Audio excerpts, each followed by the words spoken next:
আসসালামু আলাইকুম এভরিওয়ান। আশা করি আপনারা সবাই অনেক অনেক অনেক ভালো আছেন। আজকে আমি হাতের কাছে থাকা কয়েকটা উপকরণ দিয়ে খুব মজাদার একটা স্ন্যাক্স তৈরি করে দেখাবো। তো প্রথমেই আমি নিয়েছি সেদ্ধ করা আলু। আলুটাকে আমি একটা কাঁটা চামচের সাহায্যে খুব ভালোভাবে ম্যাশ করে নিচ্ছি।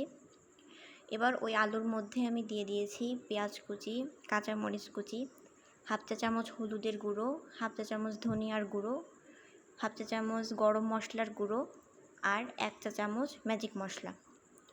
এরপর আমি দিয়ে দিয়েছি স্বাদ মতো লবণ আর তার সঙ্গে দিয়েছি ময়দা। ময়দাটা বাইন্ডিংয়ের জন্য আপনাদের যতটুকু পরিমাণ প্রয়োজন আপনারা সেই অনুযায়ী দেবেন।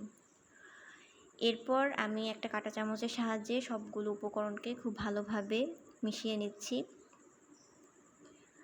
সবগুলো উপকরণ যখন খুব ভালোভাবে একসঙ্গে মিশে যাবে তখন এর মধ্যে আমি দিয়ে দেব 1 চা চামচ সরিষার তেল।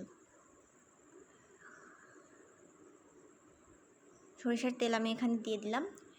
এবার আমি সবগুলো উপকরণকে হাতের সাহায্যে খুব ভালোভাবে আবার মিশিয়ে নিচ্ছি।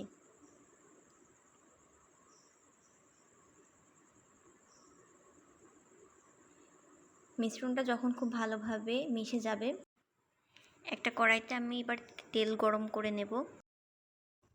কড়াইতে তেল গরম করে আমি মিশ্রণ থেকে ছোট ছোট শেপ নিয়ে স্ন্যাক্সগুলোকে বানিয়ে নিচ্ছি। এই পর্যায়ে চুলার ফ্লেমটা মিডিয়াম রাখতে হবে, খুব জোরেও ভাজা যাবে না, খুব আস্তেও ভাজা যাবে না। আমি এখানে ছোট ছোট শেপ দিয়ে নিয়েছি, আপনারা নিজেদের পছন্দ মতো যে কোনো শেপ দিয়ে নিতে পারেন। এবার আমি স্ন্যাক্সগুলোকে উল্টে পাল্টে কিছুক্ষণ ভেজে নেব। যতক্ষণ না এগুলো গোল্ডেন ব্রাউন কালার হয়ে আসবে ততক্ষণ পর্যন্ত আমি এটাকে ভাজবো।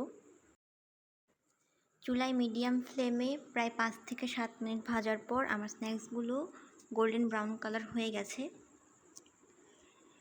এই পর্যায়ে আমি চুলা বন্ধ করে এগুলোকে নামিয়ে নেব। তো দেখতেই পাচ্ছেন আমার স্ন্যাক্সগুলো একদম রেডি হয়ে গেছে। আশা করি আপনাদের ভিডিওটি অনেক ভালো লেগেছে। ভিডিওটি ভালো লাগলে অবশ্যই লাইক করবেন এবং পরবর্তীতে কী ধরনের ভিডিও দেখতে চান সেটা আমাকে কমেন্টে জানাবেন। সবাই ভালো থাকবেন, সুস্থ থাকবেন। আল্লাহ হাফেজ।